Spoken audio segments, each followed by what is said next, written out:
Hi friends, നിങ്ങൾക്ക് Rio plants ഇഷ്ടമാണോ? നമുക്ക് ബോർഡറൊക്കെ സെറ്റ് ചെയ്യാൻ പറ്റിയിട്ടുള്ള ഒരു അടിപൊളി പ്ലാന്റ് ആണ് കേട്ടോ റിയോ പ്ലാന്റ്. എൻ്റെ കയ്യിൽ ഇതിൻ്റെ 3 വെറൈറ്റി ആണ് കേട്ടോ ഉള്ളത്. ഈ വെറൈറ്റി കൂടാതെ റിയോ പ്ലാന്റ്സ് വേറെ ഉണ്ടോ എന്ന് എനിക്ക് അറിഞ്ഞുകൂടാ കേട്ടോ. ഉണ്ടെങ്കിൽ കമൻറ്റ് ചെയ്യണേ.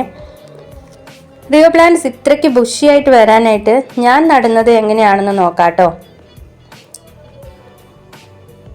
ഇതിൻ്റെ 2-3 കമ്പ് നമുക്കിങ്ങനെ സ്റ്റെമ്മ് നമുക്ക് കട്ട് ചെയ്തെടുക്കാം. എന്നിട്ട് അതിൻ്റെ സ്റ്റെമ്മിൻ്റെ അടിയിലത്തെ ലീഫുകളൊക്കെ നമുക്ക് കളയണം കേട്ടോ. ലീഫുകൾ കളഞ്ഞില്ല എന്നുണ്ടെങ്കിൽ അത് അവിടെ ഇരുന്ന് ചീഞ്ഞ് ഫംഗസ് ഒക്കെ വരും കേട്ടോ. എന്നിട്ട് നമുക്ക് എന്ത് ചെയ്യാം, ചട്ടിയിൽ ഞാൻ ആദ്യം തന്നെ ചവറാണ് കേട്ടോ നിറക്കുക. ഉണക്ക ചവറ്, മുറ്റടിച്ച ചവറൊക്കെയാണ് ഞാൻ നിറക്കാറ്. അങ്ങനെ അത് നിറച്ചതിന് ശേഷം അതിൽ മണ്ണും കൊക്കോപ്പീറ്റും കൂടി മിക്സ് ചെയ്ത് ഇടുകയാണ് ചെയ്യാറ്. ചാണകപ്പൊടി നടുന്ന നേരത്തൊന്നും ഇടാറില്ല കേട്ടോ. ചാണകപ്പൊടിയും കൂടി മിക്സ് ചെയ്ത് നടുമ്പോൾ അതിന് ഫംഗസുകൾ വരാൻ ചാൻസ് കൂടുതലാണ്, പിടിച്ചും കിട്ടൂല കേട്ടോ.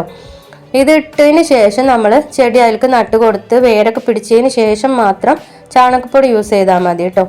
അപ്പോൾ ഞാൻ എന്താ കൊക്കോപ്പീറ്റും മണലും കൂടി മിക്സ് ചെയ്ത് ചെടി അതിലോട്ട് വെച്ച് കൊടുക്കാണ് കേട്ടോ. അടിയിലത്തെ ലീഫൊക്കെ ഞാൻ കളയുന്നുണ്ട്.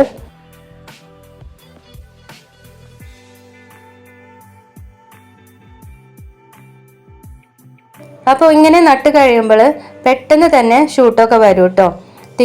ചട്ടി തിങ്ങി നിറയുകയും ചെയ്യും. പിന്നെ നമ്മൾ കട്ട് ചെയ്തെടുത്തില്ലേ, ആ കട്ട് ചെയ്തെടുത്ത കമ്പുമ്മലും നിറയെ തൈകൾ വരും കേട്ടോ.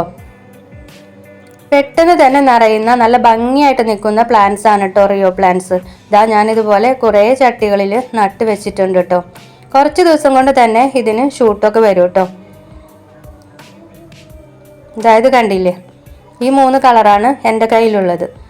ഇത് ഞാൻ നേരത്തെ കമ്പ് കട്ട് ചെയ്തതാണ്. ഇത് കണ്ടോ, അതുമേൽ നിറയെ ഷൂട്ട് വരുന്നത് നോക്കിയേ. അപ്പോൾ ഇത്രയാണ് കേട്ടോ ഇന്നത്തെ വീഡിയോ. താങ്ക്